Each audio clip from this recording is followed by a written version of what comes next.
The following has been brought to you by RockSolidFanClub.ca.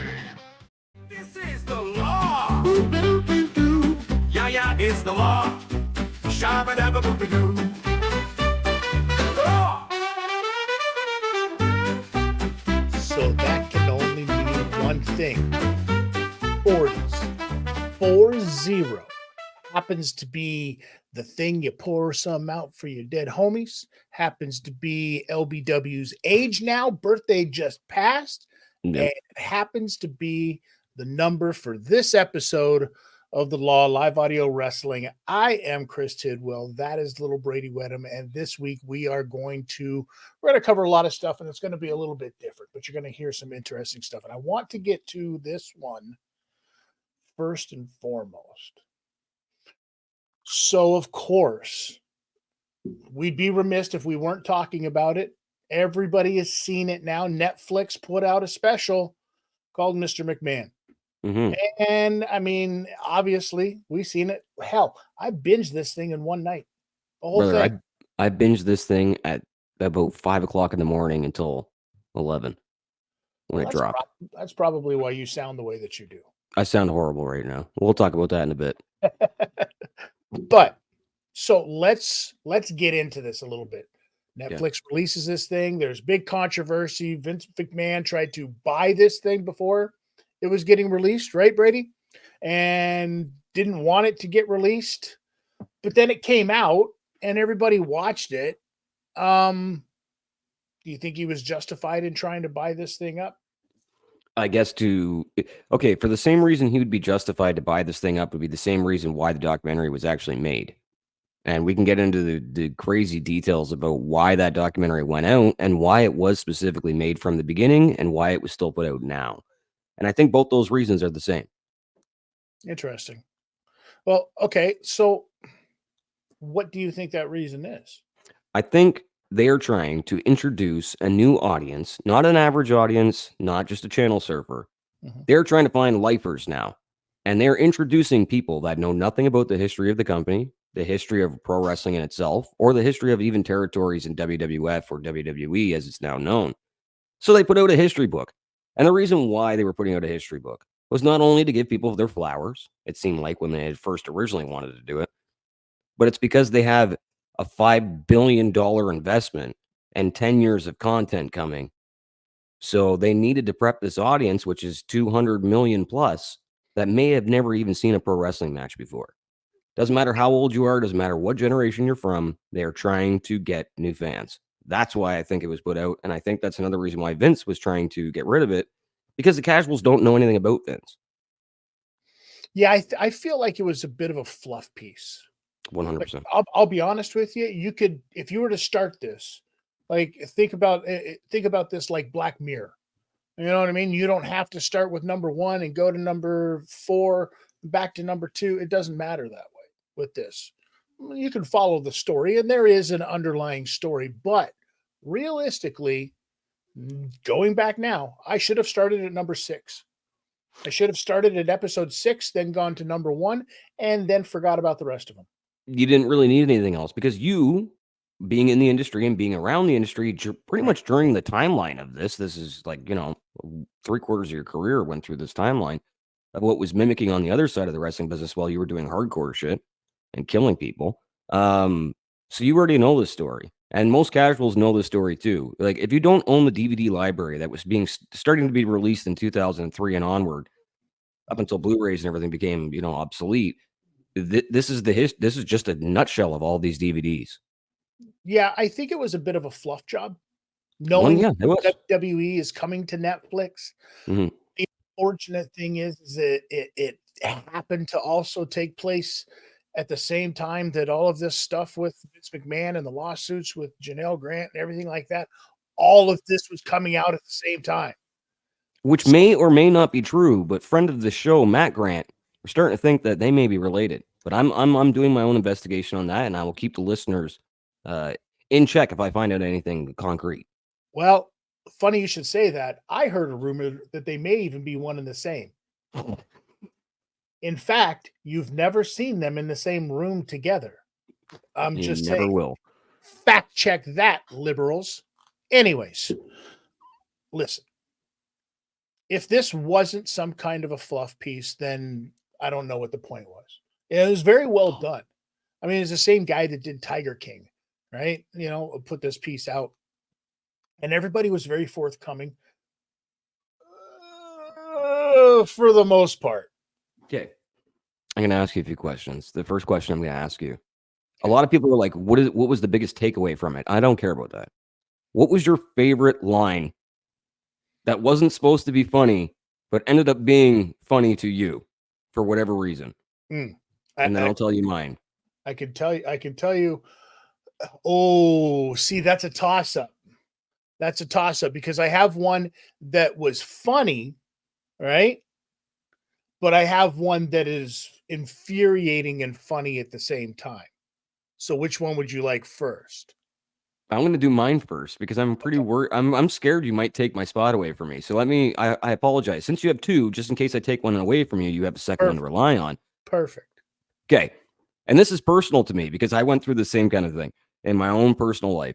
Vince is the first episode, and he's talking about his father. And he goes, just before he died at 69, he told me the day before that he loved me and he was proud of me. And he's like, I just really love my father. Then it goes black. And then it comes up with Tony Atlas's face. And he's like, I don't even think he liked his dad. I don't. Okay, 5:30 in the morning, I'm on my porch. What? My neighbors must have thought I was insane. They must have thought I was up all night on drugs. I had just woke up and I got that far. I was crying. I rewinded it about 3 times to the point where I sent you a screen cap of it at 6 in the morning and said, dude, funniest thing I've ever heard in my life unintentionally. That editor needs an Emmy. Sir, what's yours? All right. So which one would you like first? The funny haha or the funny? Let's go light first. Let's go haha and then go. Okay. The funny haha for me was also a Tony Atlas moment. Of course it was. Because Tony's the best. You know Tony, right? You've worked with him. Shout out Tony Atlas. Worked a fucking 30-minute match with this dude. and played hella ribs on many people in the locker rooms with Tony Atlas. He really is he's a nice man. He's a freak, but he's a nice man. He's great. He's great. Yeah. Shout out Tony Atlas. When Tony Atlas said, I'm paraphrasing, but he said, kept grabbing my pecker. Oh, Jesus Christ. I forgot about that. He kept grabbing my pecker. What are you supposed to do? What do you mean? What am I going to do? Why don't you tell somebody? Who are you going to tell? If anybody's upset that we're doing this voice, this isn't like us trying to make fun of anybody or any. This is legit Tony. He is a cartoon character, so his voice is very easily mimical. Mimical? Yeah, we'll go with that. Mimico. Yeah, we'll go with Mimico. Yeah, I've been there. The ladies are nice. Oh, I got stories about a hotel down there. Anyways, okay, so give me the is when he looked dead into the camera, and Steve Vince? Austin says, "Oh, I don't believe in CTE." It's going to lead to my next question. Who do you think looked the worst outside of Vince? Obviously, Pritchard. See, I would put Pritchard, Stone Cold as the two that came off as complete fucking assholes from that thing. And it's just them being themselves. I understand the Pritchard thing. We talked about this. I'm not going to get into crazy detail. Loyalty's a motherfucker. Yeah, 1000%. And I commend that part of it. Same. I also understand the process of making a documentary and building the narrative of things. And you have to have good guys. You have to have bad guys in everything. Much like the business, you've even got to have it inside of these documentaries and these things that they're putting out. So I understand. And Pritchard was, could very well be painted in this picture. They said that there's another like 4+ hours that's sitting on the floor. There's apparently stories of Vince and Evel Knievel that never made it to the film. You know what I mean? So I get it. But the stuff that you said and the stuff that was in there, I mean, not a good look. And the Steve Austin with the CTE thing, I hope that doesn't come back to haunt him. Here, okay, now we can cut this out, and I will, and the audio listeners will never even know I asked this question if you don't want to talk about it. We did make a rule when we first started the show that we wouldn't shit on the boys too much, and we wouldn't talk about one of your friends passing away. Right. We didn't discuss Owen, which you were friends with, and we also have never discussed the name that no one else has really discussed in that company, and they finally did it. They opened the doors and they explained the Chris Benoit situation. What were your thoughts on that? I'm glad that they did it. It's an integral part of the history of the WWE and Vince's story. Mhm. I feel like there could have been more said about it. I feel like that there's maybe should have been more said about it. Mhm. And not necessarily the act, not necessarily the heinous act that was committed, or the conspiracies that go along with all of this. I would say maybe more about the how and the ramifications of what might have come out of it afterwards. Because let's remember what came out of it afterwards. Fucking nothing. Yeah. A bullshit wellness policy and a couple of stooges to take the fall. Some Ken Kennedys and things like that they could. You never seen Cena get busted. You never seen the big names Batista get busted on all this shit. And if you don't think Batista was on shit, look at him now. Okay, so let's talk about busted. Let's talk about punishment, because that was another thing that they talked about in this documentary. And we saw they brought up the footage, the grainy handy cam Kramer Vision footage of the Madison Square Garden incident with the click and everybody getting punished. The fucking work, man. But really nobody got punished. I mean, you can understand like Triple H got punished. Triple H got punished for other things out of that. And you couldn't do anything to Hall and Nash because they were gone. Yo, you know why I think the whole thing's a fucking work? And they keep saying that Triple H got punished and he was supposed to win King of the Ring. Oh, he was supposed to win King of the Ring right as Austin blew up 2 months before that. They knew the momentum train was going with Austin. Don't bullshit me. I believe. Look at when you make a documentary, Okay. Yep. Give me the fucking real shit. This is the problem I've always had with WWE. I don't care about you writing your own history if this is the DVD we're selling.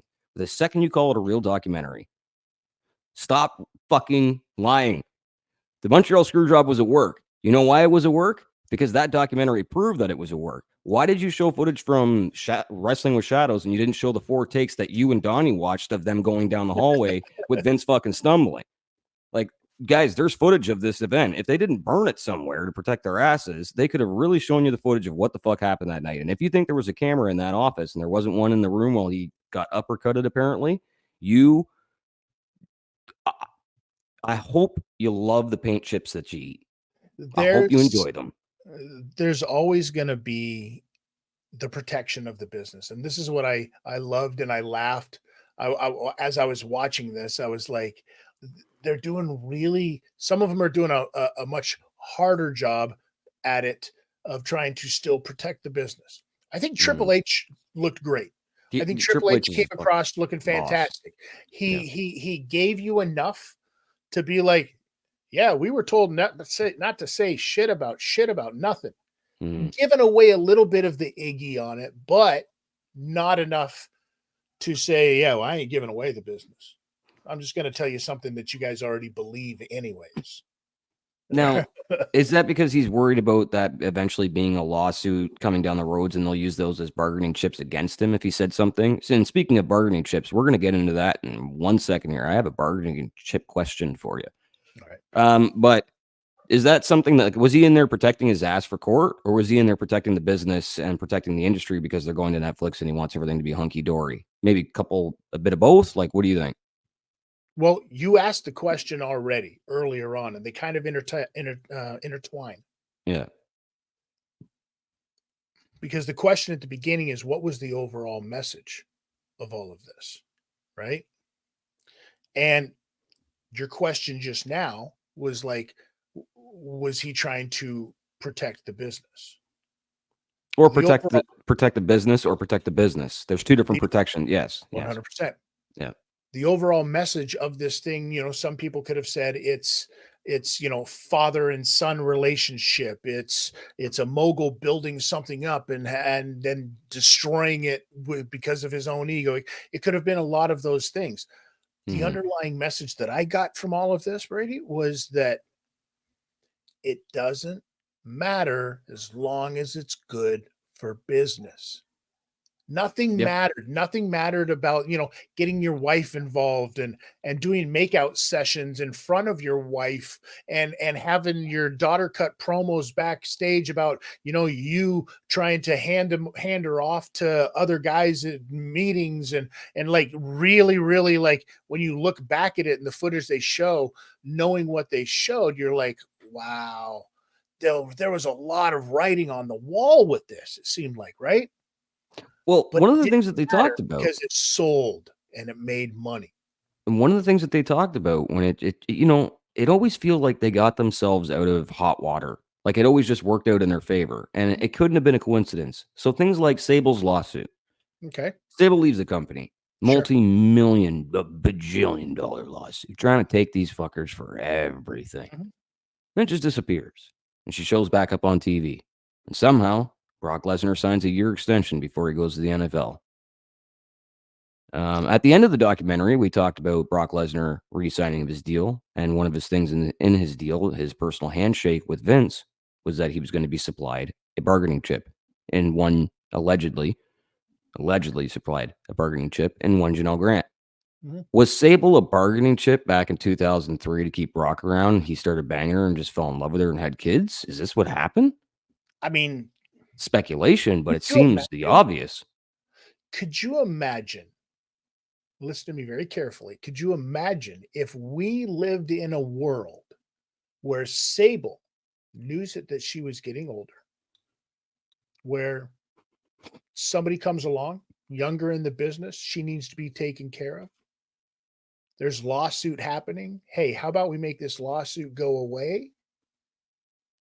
You hook up with this stud of a horse, and we're going to have you taken care of for the rest of your life. Done and done. Sounds simple. There's so Could many you people that are listening to I this mean, right could now that you have imagine? so much heat with this, what we're saying. But I'm not saying that this is a thing. I'm not saying it's a thing either. I'm saying, could you imagine the crazy conspiracy theory people out there that would run with something like this and Mhm. think that, oh yeah, this absolutely could be the debauchery that Vince is capable of. Who knows what else that company could be capable of? Well, speaking of what could be Air people, what they're capable of, um, Hickenbottom, Michael Hickenbottom. Sure. Why the fuck isn't he being blamed for a bunch of shit throughout this thing? Listen, This I've is said Shawn that Michaels, if anybody's listening. Sorry I've for said the that hard S. question for a long time. You know what I mean? Like a lot of stuff like Sean had or still has a golden horseshoe very, very, very far up his backside. There's no doubt about it. Now, let's not get it twisted. Shawn Michaels is top 3 best performers in the world of professional wrestling of all time. Of Yeah. all time. The Good stuff argument. that Yeah. he's doing down in NXT, incredible. Like Mhm. he is building a brand that is, next level, NXT level, if you were. But We're going back 21 years though to when he was a to fucking his, deviant to from like his, 93 to fucking, you know what yeah, I mean? to his own, admission, the life that he led, it was not the life that he leads. So why? So why? Could you imagine, Bradie, if we lived in a world where there was undeniable proof, such as pictures of Vince with some of these acts, and somebody happens to own copies of them? Yeah, his name is Sean Combs, and he's currently awaiting trial in New York City, along with his buddy, the mayor. Could you imagine? No, fuck, come on, it's all connected. They all know each other. These guys are pervs. Here's the thing: can I ask you a quick question before we roll this right out? Please do. What do you think was the overall take from this thing, from an average watcher, somebody that doesn't know the business, somebody that was determined? Let's say my mother. My mother loves Tiger King. She loved Chimp Crazy, all these crazy TV series that have been put out from these executive producers. Then I come downstairs. I look at my mom, I say hi to her, hi mom, let's do some lunch or something. And I'm looking over at her iPad and she's got the Netflix Vince McMahon documentary on. What do you think a person like my mother, not specifically her, but anybody in that age or anyone just random watching this, what do you think they take from it? I think I think they take away from it what they already thought about professional wrestling. I think that up to this point, people have always looked at those civilians already looked at professional wrestling like it was this freak show, like it was this sideshow attraction, which, I mean, granted, it was. Mm. They never looked at it from the business end of it, the millions and millions. And then you just hear random, names and stuff like that throughout the mainstream media news about it. But none of that stuff made them want to become wrestling fans and watch the product. Mm-hmm. So I think that to the casuals, the people that you're going to try to get to watch this stuff on Netflix, I don't know if it did draw any new crowd or not. No, it Because didn't. I don't think that anybody's opinion has changed. I think that their opinion may have grown stronger, but I don't think that there's a lot of people out there that were, not named Pritchard, who were sitting there going, Vince McMahon is a great guy. Vince McMahon is a hell of a man. Now, you can be both. Let's look at it this way. Everybody's like, well, you can't be both. It's either one or the other. Vince McMahon absolutely can be a humanitarian and a debaucherous, lecherous old man at the same time. Yeah. Chris Benoit can be one of the greatest proficient wrestlers inside of the ring and a murderer at the same time. Mm-hmm. We're all capable. This is what I think. I think it kickstarted nostalgia. I think that did so much fucking beautiful things for people that were watching that were like, hey, I used to watch wrestling back in the day, whether it was from the 80s, the Attitude Era, whatever it was. Could have even been the Ruthless Aggression Era. I guarantee that kicked in some nostalgia for people that aren't tuning in and they are ready for when Netflix debuts their product. But I also think the average casual person, like my mother or anybody else, some person in my neighbor or whatever it is that turns it on and knows nothing about wrestling, has never watched it before, that is not going to make them want to watch it. What they just did was watch Tiger King. They are not going to show up to a tiger zoo because they fell in love with tigers watching Tiger King. They watched it. They said, this is a bunch of fucking rednecks. This is an amazing content. I can't believe people live like this. And that's the same opinion they will have after watching this documentary. Holy shit, that's a big business. It makes a lot of money. Mm-hmm. Well, what a bunch of fucking weirdos. Mm-hmm. And I'm not surprised it's run by the biggest weirdo of them all, Vincent Kennedy McMahon. Not Junior, Vincent Kennedy McMahon. He is not a junior. He is a senior. He looked like a rotting corpse doing that documentary, and that was 3 years ago. So I could only imagine how rough Vince is now. Buddy, if that's you did all this stuff. You did all this stuff, whether it was good or bad. You go this long, you get to this point at the end of your life, and you're looked at exactly what you are, Dick Dastardly. You're not wrong. You're not wrong.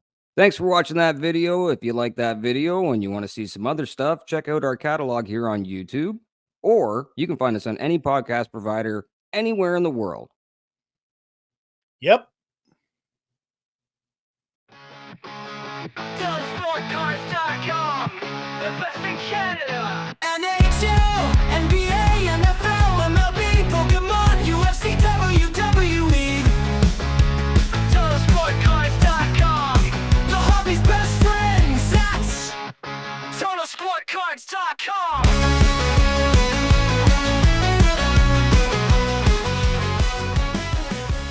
RockSolidFanClub.ca gives you full access to Canada's leader in professional wrestling, featuring legends like Mick Foley, modern megastars such as Cody Deaner, and future sensations like Tyler Turva.